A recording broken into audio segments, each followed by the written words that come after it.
Have you ever lost sleep because of financial concerns? Well, you are not alone. According to this research, almost half of Canadians have reported that their financial concerns have cost them a good night's sleep. So if you feel anxious about your finances, just know that you are not alone. This research is centered about financial stress that Canadians feel. I will share information and strategies so that you can beat that financial stress. But for now, give me a few seconds here to share something meaningful. The topics that I discuss here, it blurs the line between financial advice, financial therapy, coaching, and clinical counseling. I'm not trained enough to cover that side of it. So I'll just share things the way that I know how, and I might just get real here and there. But before I say that, I just want you to look at one thing and understand one thing. If you feel anxiety, depression, or burnout, please take it seriously. You are your best investment, and the people around you care about you. Self-care is not an expense. Now, I'm fascinated by behavioral finance, but what I can say is that there may be things that go beyond that.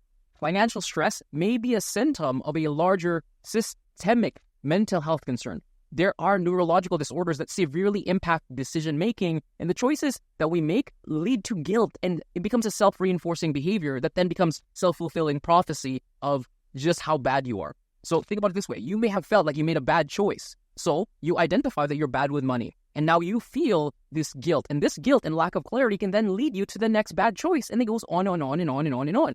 The opposite is also true. Your financial affairs are so strained that it can impact you mentally and emotionally to the point where it spills over in the other areas of your life and it breaks you. I have no way of knowing what's what for you. You may have no way of knowing what's what until you speak to somebody external of you. I'm really skeptical about research like this because it tends to blur the lines between causation and correlation. So if I come across sounding like I'm blaming money as the root of all your mental health concerns, please understand that's not my intention. But I will say it one more time. Self-care is an investment and it's not a cost. And you may already have some free resources to you. You may already have benefits that you get at work for counseling and therapy. So please, if you start feeling like there's a load that's too heavy for you to carry, don't wait until it breaks you. On the other side of this, if you're savvy enough about money and finances, learn to reach out to those that you care about and offer them help. Help them sort out their finances. It will take courage on your part because money is the most difficult thing to discuss, even if you're a friend or family. In fact, it's probably harder to talk to you if you're a family member. It doesn't matter how deep the hole it is that they've dug. They will have a hard time asking for help. So start by being just their ears and shoulders for now. Be open, non-judgmental, and just talk to them. Because if it comes down to it, you may be saving them beyond just financial ruin. You could literally be saving their lives. Okay, let me move on before I ugly cry. Let's dive into this research.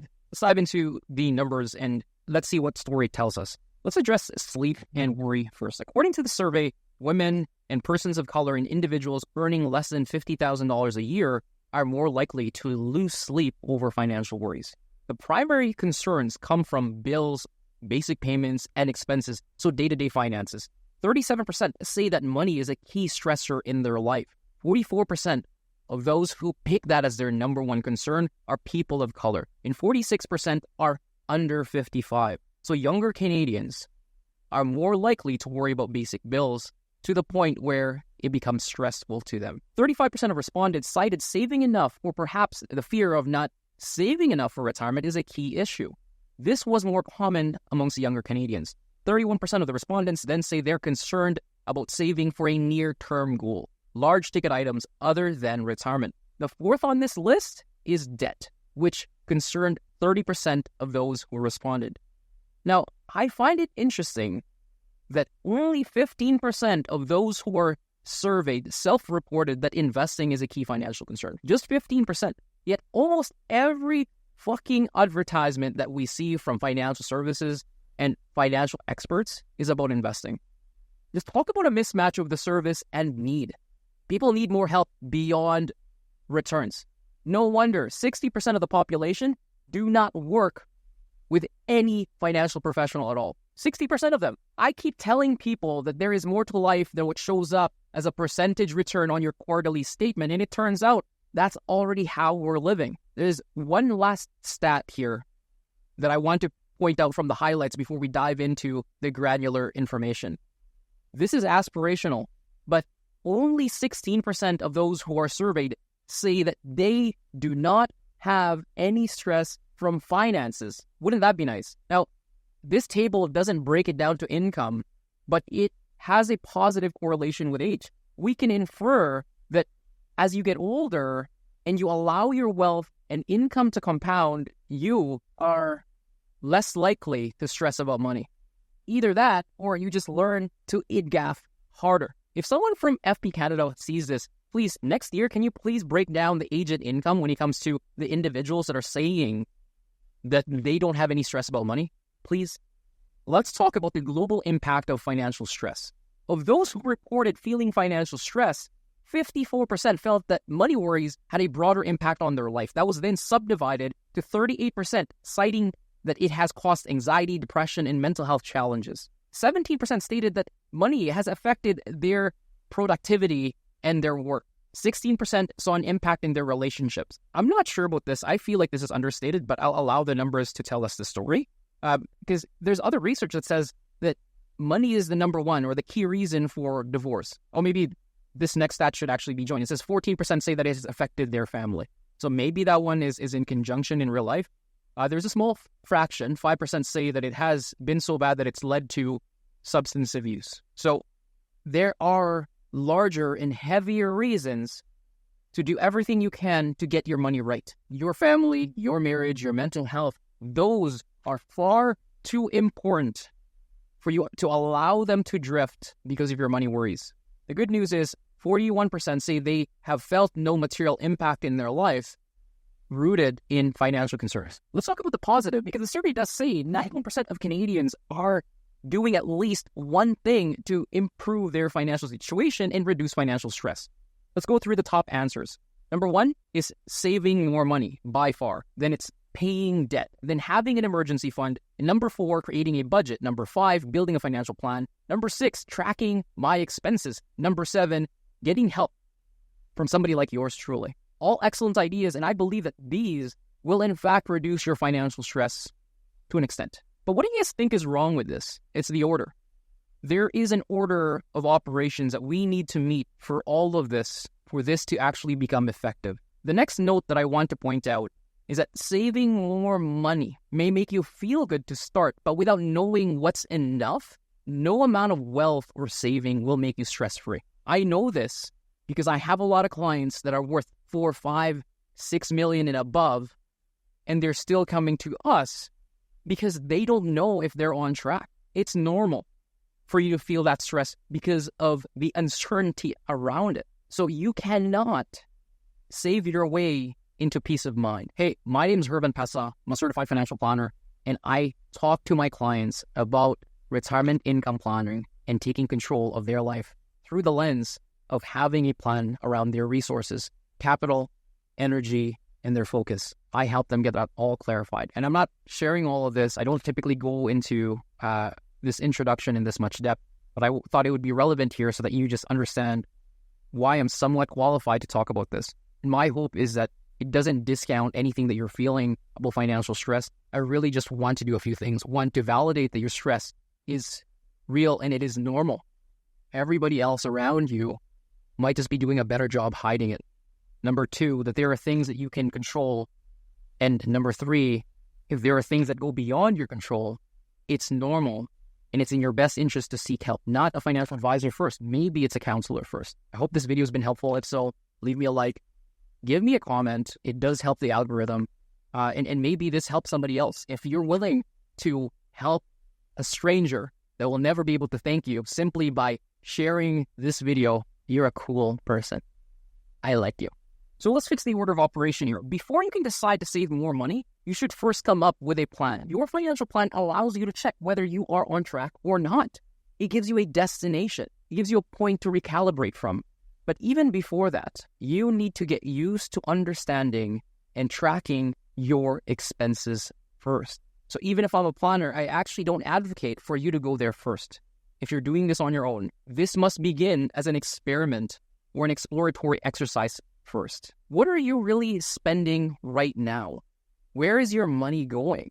That has to happen before you can then create a budget. A budget is forward-looking. Once you understand your expenses, you can check, am I spending more than I thought? If so, in which areas? Where can I cut? Once you have the basic diagnostic information, only then can you start formulating your plan and you start thinking about strategies. Maybe lower your spending. If you can't lower your expenses anymore, this is when you start considering ways to earn money. Maybe drive Uber or Lyft, or if you're in a unique situation where you have expertise, open yourself up for consulting or for coaching or doing some freelance work. The reason why I want you to do all of this first is simple. Building a plan without doing a cash flow check isn't a plan. That, my friend, is fantasy. When you come up with a plan to increase your income, for example, if that's needed, then you can finally start budgeting and saving and then building the emergency reserve. After the reserve is set up, you begin paying your debts and then you really start saving. I also want you to do this on your own first before you start looking for help. It's not the cost. Until you can openly see where you are and you give yourself agency, no one can make you solve a problem that you don't want solved. I mean this. I want you to be your own money hero. No one is coming to save you. Not until you start being your own advocate. So this is the order that I would recommend it in based on these solutions. Next solution here, you need to earn more money. It sounds too simplistic. It's not easy, but it is simple. You can only save so much and you can only cut so much. And this survey says that. The people that are earning less than $50,000 a year are more likely to feel financial stress. 53% of those surveyed in that category put money as a number one stressor over every other life stressor. 53% essentially said that they worry more about their money than their health, their relationship, and their work. Compared to individuals earning between $50,000 to $100,000, there's a reduction. 43% of them said money is their main stressor. And those individuals who earn more than $100,000 a year, that's then reduced to about 38% of them putting money as their primary stressor, on top of everything else in their life. Yet in the financial action items, in the order of operations, of suggestions that you can do to improve your life, only 1% reported taking on a part-time job. Yes, this is tough talk, but shit's just getting expensive. 77% of individuals earning less than $50,000 a year highlighted elevated grocery prices as a source of stress. 62% are worried about inflation, but only 2% looked for extra income. Bro, sis, please, I don't mean this with any disrespect at all, but we have to step it up. No one's coming to save us. This is actually something that applies universally, and I actually want more financial professionals that are watching this to be comfortable recommending this to your client. Find a way to get a side hustle to get your income up. Just so you understand, this isn't coming from somebody that's on a high horse. I have responsibilities too. I'm in the higher threshold, yes. I'm probably not in that lower tier, but this advice applies to me too. I have 2 kids. They have extracurriculars. There's 10 people in my household right now. We are a true multi-generational family, and I still want to give back home. I still want to give to church, and I'm not willing to downgrade what I give my kids just because shit's getting expensive. So what I do, I still look for ways to increase my income and make the business more profitable, take on extra engagements. I still take Saturday meetings. I still have evening appointments. And I'm not saying that. That's truly first world problems. But if I just wanted to be content, there's a part of me that is battling whether we slow down or ramp it up or be content. But if you're at the basic level and groceries is enough to cause you pain, it causes mental clarity that then has all the ripple effects into your family, we have to find a way to increase our earning. I'm not saying that I work harder than you. I'm saying that I'm not immune to this stuff, just like you. I can't control inflation, so I have to control what I can control within my power. Only 1% looked for extra income. I know it doesn't translate well exactly, but that's a really low number. Another way to reduce your financial stress is to get help. Talk to someone. Based on this study, Canadians who are getting financial advice are more likely to take actions that improve their financial situation and then reduce their stress. 91% are taking at least one action to improve their situation. That's amazing. But in most areas, people who have a financial pro had more meaningful steps towards beating financial stress. The thing is, it's not just advice. It's the coaching and the accountability that would increase your success. Increase success in tracking your expenses, paying that and saving more, and creating a budget and a plan that you actually stick to. 28% of those who work with an advisor, for example, were able to build an emergency reserve last year, whereas there's 21% that built an emergency reserve without working with an advisor. This is also true for the Nirvana group. People that are not reporting experiencing financial stress, 20% of them work with an advisor. There's a smaller fraction that didn't. See, those who don't have an advisor have more worries about debt, income stability, and lack of control. I believe that this is where real pros actually help their clients the most. We want our clients to feel more control. You should be looking for an advisor that helps you expand your locus of control. If you can't control the market, what part of your life can you control? That's the real value in working with a financial professional. The next action I want you to take actually helps not just you, but everybody else around you. The best way to reduce your stress and your community, the people around you, be the reasonable, boring friend. This study shows that 1 in 5 feel the pressure to keep up with their friends and their colleagues. I'm proud to say that I'm pragmatic enough to say things like, that shit's too expensive. I have no money for that right now. I can't afford that right now based on everything else that I'm trying to do. No money set aside for it. You want to go out again? Why don't we do something a little bit cheaper? Why don't we go for a hike instead of going to a restaurant if we just want to chill and we just want to hang out? Actually, I'll share a real story. I talked a friend out of buying a G-Wagon. True story. We were driving and we're just getting caught up, and he said he already put a deposit in everything. But the thing is, it was going to cost a few $1,000s a month in car payments. I reminded him just how much travel and what kind of experiences he can buy his family every year for that kind of money. Now, we all have ways of rationalizing. He was starting to trick himself into thinking that it would help his business grow. He's a super successful dude. I admire him tremendously. And he starts thinking that if he has this, it may even amplify what he's already doing. So I just asked, if you're treating this as a marketing endeavor, what other marketing experiments can you afford to undertake with the same monthly payment that you would be plowing into this new car?